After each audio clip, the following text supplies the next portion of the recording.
South Africa's national pass rate for the 2024 National Senior Certificate has therefore increased from 82.9% in 2023 to 87.3% in 2024.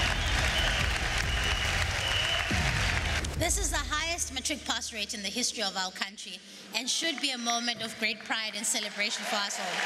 Siyaziqhenya ngeklasi ka-2024 basebenzile ebunzimeni.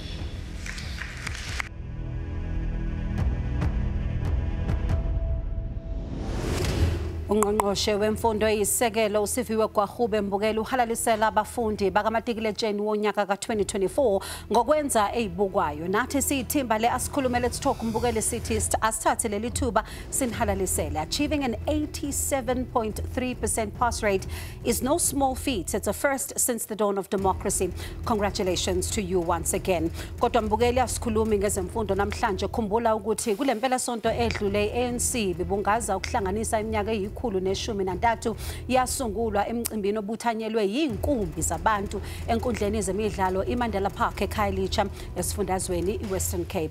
Mbukeli, what has become known as the January 8th statement gives marching orders to members of the party on the priorities for the year as well as take stock of where they are. Amid a number of challenges the ANC is facing namhlanje sodingida kabanzi ngokunye okushiwo umongameli waleli qembu ngempelasonto. Mbukeli, igama lami ngingubongiwe uMakhumalo wakwazana. Sikhumbuze ukuthi ungaba ingxenye lolu hlelo ngokushayela ucingo sizombono noma umbuzo wakho inombolo zethu zocingo 011 7140677 noma 0678. Siyatholakala einkundleni zokuxhumana ku-X @SABC izindaba kanye na ku-Facebook ikhasi lethu u-SABC izindaba. Ukuze kubelula ke Mbukeli sicela uqale ngo#asikhulume #SABC News bese ke ubhala umbuzo noma umbono wakho. Asikhulume.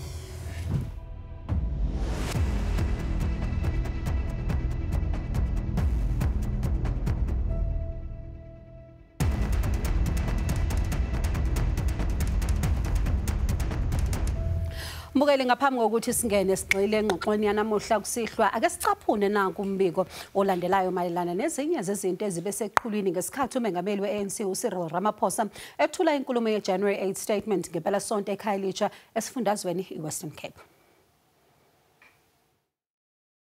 Umangameli leli qembu uCyril Ramaphosa kumqulu awukade uletha kulabaholi nabalungu aleli qembu uthi isimo sezepolitiki eNingizimu Afrika sesishintshile manje. There is a new political environment also in our country following the May 2024 elections. Your movement, the African National Congress, is no longer in the majority in parliament to form government on its own. uRamaphosa uphinde wathi uMbimbi uNxantathu akumele uhlukane. Amakomanisi asekhethe ukuthi azozimela okhethweni lohulumeni basekhaya ngonyaka ka-2026. Kubalulekile ukuthi le alliance iqhube isebenze kunye. Le alliance singayiqhekezi, le alliance singayihlukanisi. Umyalezo awuqondise kwamakomanisi ukuthi kumele kube khona ubumbano nanokuthi ANC ayikashintshi. Bacinga ukuthi sesishintshile. We are no longer the ANC of old. We remain the African National Congress with our principles, being very clear on what we stand for. uRamaphosa uphinde waxezelela kwabaholi baleli qembu ukuthi abayeke ukuliqhekeza njengoba kuziwa okhethweni lohulumeni basekhaya ngonyaka ozayo. Ngingusamkele Maseko wezindaba ze-SABC ngibika ngiseKhayelitsha eKapa. Okudingida kabanzi ngalolu daba Mbukeli njengamanje asamukele ihambele zethu ezingabahlaziyi bezombusazwe uYolokazi Mfutho kanye noSandile Swana. Mbukeli sikukhumbuze ukuthi sisakaza bukhoma kusihlwa ngakho ke ungashayela ucingo inombolo zethu 011 noma 011 asinamukele ohlelweni asikhulume Let's Talk nobabili. Ngizoqala ngawe Yolokazi. The president we-ANC uthi iqembu likashintshi uthi isimo sezopolitiki eNingizimu Afrika sesishintshile. Uthini ngalokho? Well, President Teddy Nyaniso Msolwa that ipolitiki itshintshile South Africa uyibonile naye umbutho wakhe ANC losing votes during the elections. Now they lost the majority up to a point that they had to form the GNU. So Teddy Nyaniso uba ipolitiki itshintshile and kayeka ngapho uye wahamba wabetha kwizinto ezifana GNU and also wahamba touch on MK. But he didn't say it in so many words that there's an advance of MK. He just say people leaving the ANC to form their own parties and they are trying to destroy the ANC. So meaning that the ANC has to renew itself because the political climate has indeed changed. So the president's speech was indeed much, I guess it gives people hope, particularly from the ANC, that they're able to actually diagnose their own problems and they're able to actually tell the truth, that actually we are in a moment now where we have to reflect and ensure that the party is renewed. And as much as the party has been renewed for the past 10 years, we're going to see how it's going to play out this time around. Babsana, it's one thing to diagnose, but can they fix?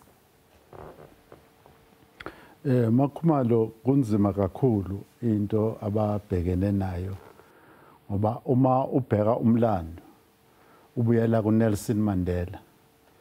uNelson Mandela uthi singenile ekuphathenizwe kodwa indlela akade bhayiza ngayo ama-comrade amanye enza izinto angayithunyiwe amanye enza ubugebengu ngaphakathi uhulumeni befika in the 90s kwaya wathi uMandela i-corruption isiliqedile ilizwe wathi akwenzweke i-regeneration in the 1990s ngaleso sikhathi ayikho i-president ye-African National Congress engakhulumanga nge-regeneration i-renewal the new cadre through the eye of the needle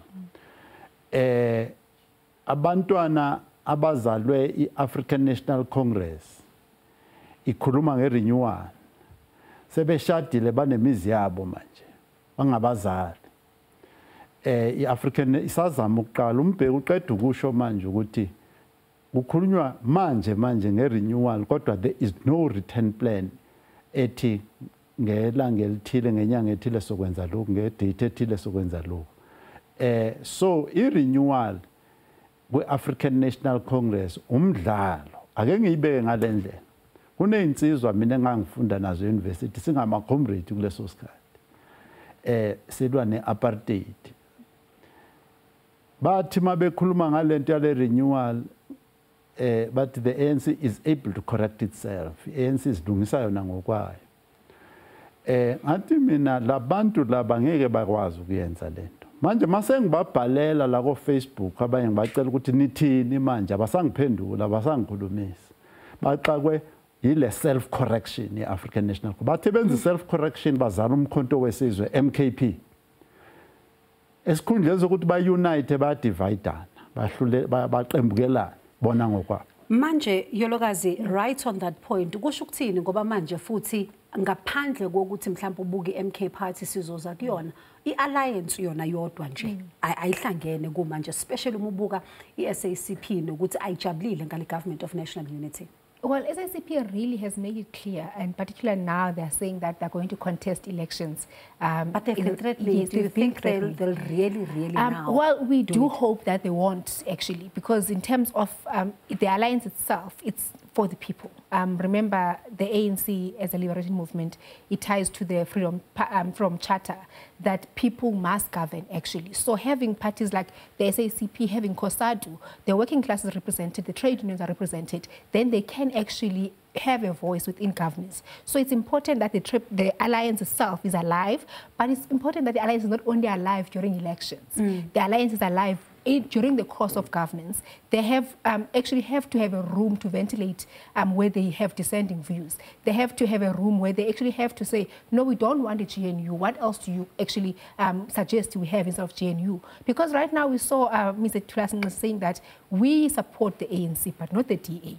I hope that they had a room to actually say, we don't want the GNU, particularly with the DA, one particular party. So it's important that they fix their problems right now so they can be united in order for the ANC to remain in power. Maybe in the next year they can revamp and come back. Babsana, ukhuluma nge-Freedom Charter and the president of ANC, Uti, 70 years later, South Africa continues to battle systemic inequality, unemployment and corruption. The Freedom Charter envisioned a society where the people shall share in the wealth of the country, yet economic exclusion persists. Ukhuluma ngokuthi this is a blueprint of a document, as he took it back when he was talking about this on Saturday. Kodwa umuntu uyayibuza uthi uma ubuka iClip Town la kukhona khona isikhumbuzo se-Freedom Charter. Singakhuluma nge-Freedom Charter uma ubuka nje ukuthi abantu base-Clip Town bahlala kanjani? Ngamafushane iClip Town kusemjondolo iClip Town kwaDodi indawo engahloniphekile njengoba sikhuluma manje. iClip Town zange mina ngikhulele eRockville kuseduzane nalapha besiya ngenyawo eClip Town eSoweto suke Soweto. Ayikaphucuzeki kunanamhlanje. Ngiyakholwa uma ungafika lapho uthola isurage igijima ey'tradini. Kodwa-ke kulento ekhulunywa umongameli ye-Freedom Charter indlela akhulume ngayo uye wasixaka ngoba akakhulumi ngama-examples. I-Freedom Charter ithi there will be security and comfort for all. Bonke abantu base South Africa bawuhlala ngokukhululeka futhi kunganamuntu nje babamba inkunzo wenza zonke lezi zinto esesizibona manje. Kuthiwe lapho kuyofundwa mahala kubhalwe ku-Freedom Charter. The doors of learning and culture will be opened to all. School education will be free of charge. Health, ezempilo, umtholampilo, yonke nje impilo uyoyithola i-health care uzoyithola mahala eSouth Africa. Mawuya ku-tertiary, there will be scholarships on merit. Kusho ukuthi nje mawuthi uyitholile i-B pass yakho, i-bachelor's pass yakho, uyadeserve ukuthi uyithole imali kahulumeni. And angisho ngicacise nje kubonakale ngibeke obala indaba ukuthi ke eSouth Africa akuna shortage yemali, imali ayishort eSouth Africa. Zonke lezi zinto ezikwi-Freedom Charter bekufanele ngalesikhathi esikuso sezenzekile, sezenzeka everyday inhlala yenza. Kodwa enye into engifuna ukuthi ngigxile kuyo ukuthi uma ekhuluma ubaba uRamaphosa ukhuluma ngehistory, akakhulumi ngezinto esikuzo namhlanje ukuthi i-Freedom Charter iparagraph ethi inje, i-example yalento engikhuluma ngayo ngihamba niyoyibona endaweni enje. Ungena kwi-history asishonise ekudeni, kodwa sila manje nakulento yale constitution ukuthi masingathi siyatrace paragraph by paragraph ukuthi le paragraph eku-Freedom Charter kwi-constitution nayi, emhlabeni la niphila khona nayi. Usidide lapho kubaba uRamaphosa. Let's take a short break. Masibuya ngizofuna ukuthi sikhulume ngomonakalo siubonile wenzeka ngama-elections. MK Party njengoba uchaza nje isiwenze wabamkhulu umonakalo. Are we expecting the same picture come the local government elections? Mbukeli siyabuya uNkanyakaza.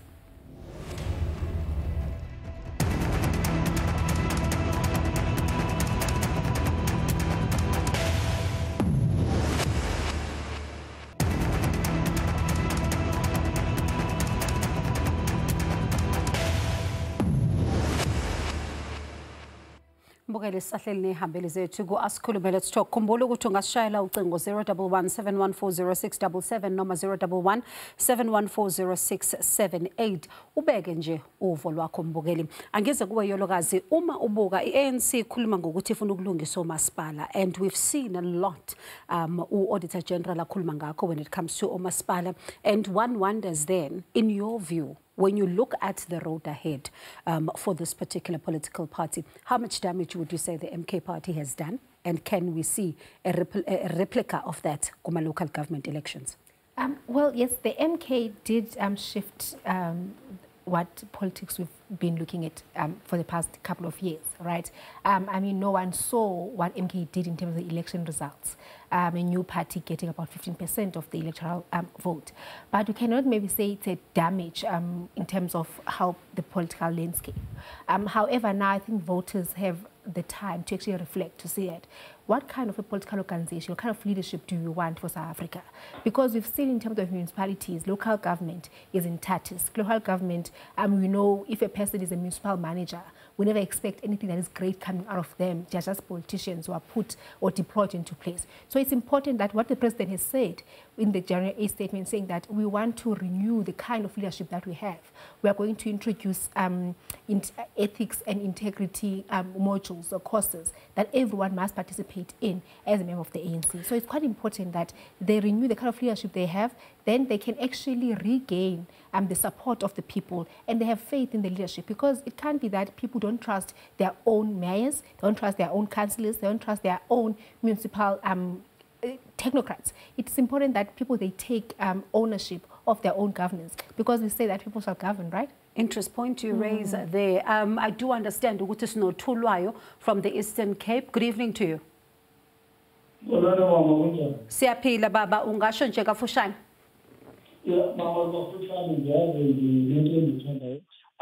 Abachazi ababahleli ohlezi nabo bayachaza zonke kodwa sengifuna nje ukwazi ukuthi bona njengoba behlezi apha mhlawumbe elabo mhlawumbe igalelo lithini nje ngokuba kuthatha kwakhiwa isizwe besides ukuthi mhlawumbe bona abekho kwi-African National Congress njengoba sibona ukuthi abantu abaningi Chananakeli, the criticize the African National Congress, but is the team is critics as a constructive.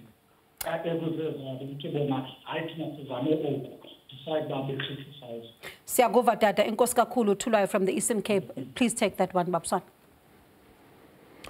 Masibulele kakhulu kubawo uthulwayo. Okokuqala ndichithe iminyaka e14 years.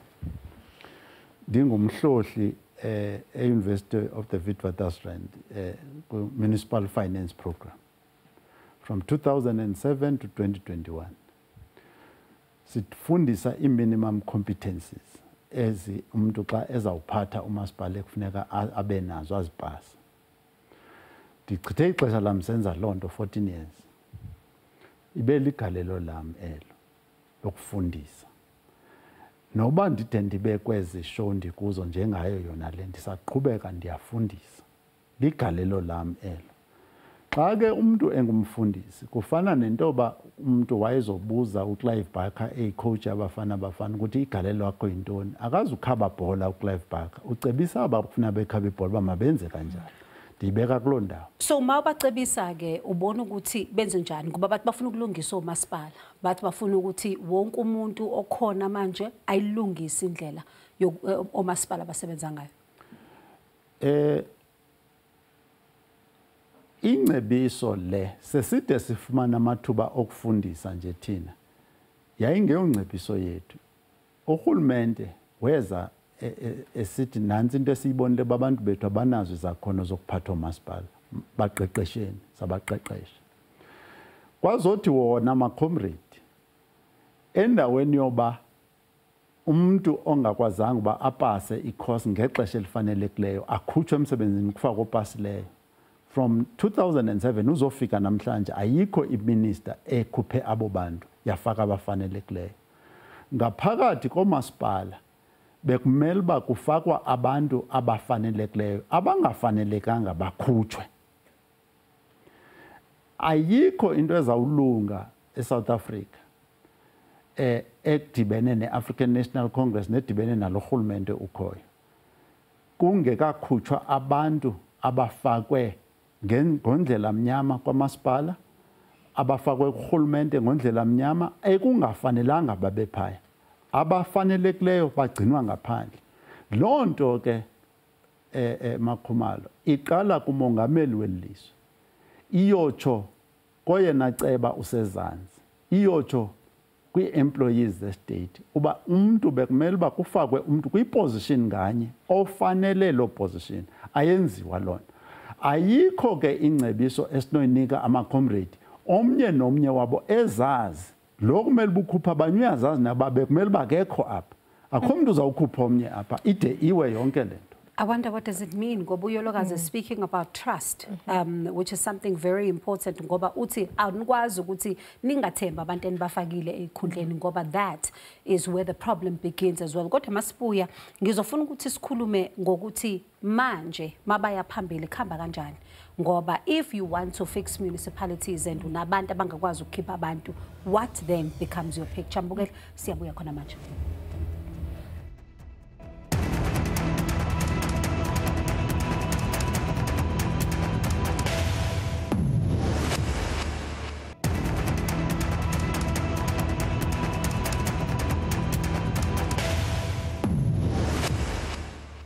Mbukeli sesiphetha nje ake sibuke ukuthi uma ngabe iqembu leANC alifuna ukuthi lilahlekelwe ngamavoti futhi kumele lenze njani kanti futhi nomasipala lubalungisa kanjani. Yolokazi, let me come to you ngoba ukhuluma ngokuthi kufanele kube nokuthembana, but looking at the road ahead ngoba bakhuluma ngokulungisa, bakhuluma ngokuthi bafuna ukubuyisa amavoti, is this possible? Yes, it's definitely possible. Mangiqale ngiphendula umbuzo kaBhuti lebefonile. Well, ANC, generally all political organizations must again socialize people into politics. Kuba kukhona behavior efani athi umuntu haya mina ndisifuna uparticipate in politics. People don't attend committee meetings anymore. They're not encouraged to participate in the IDP meetings when municipalities planning. What are we going to do? So it's important that ANC goes back to the ground, goes back to its people. They have committee meetings. They actually ensure that ward committees, they come from the communities which they claim to represent. Councillors come from the communities. It's important that they revamp issues like COSAS, for instance. COSAS is very impactful for young kids in schools. It's important that they revamp the PYA structures in universities to ensure that young people from a very young age, they actually get to know that politics is important, it's part of us.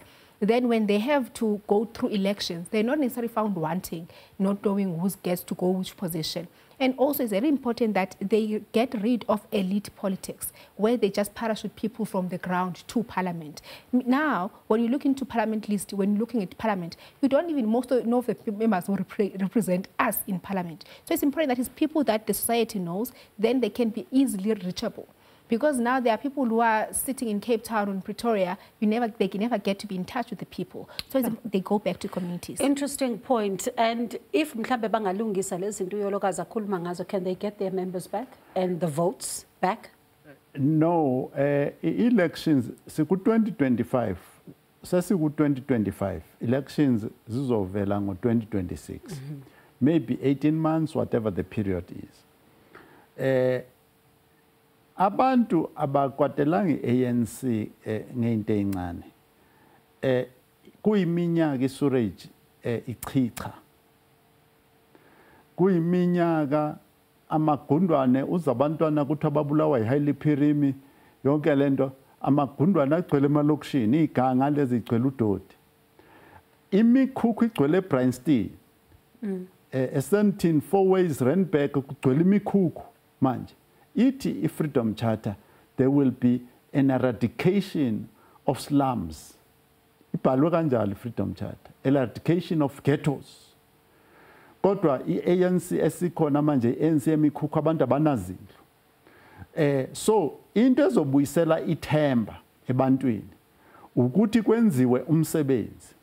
Kodwa laba abasema ofisini kamasipala manje ngikhuluma ngabantu engibaziyo abungeke bakwazi ukwenza umsebenzi kulesikhathi esele kule 18 months esele ezokwenza ukuthi abantu babone ukuthi nazi iservices ngoba ukwenza umsebenzi laba bakhona manje zange bawazi umsebenzi zange bawufuna futhi. Sure. What a way to end the show. Mbukeli, as we head into 2026 local government elections, South Africans will be watching closely to see if the ANC can walk the talk. Only time will tell. Mbukela sibonge kakhulu ukuthi uhlanganyele kanye nathi nehambele zethu Sandile Swana kanye noYolokazi Mfutho. And thank to you for joining us here on the show. And Mbukeli, of course the discussion continues einkundleni zethu zokuxhumana. Umakhumalo wakwazana kanye nethimba leasikhulume sithi ayixabene asibonana ngokuzayo.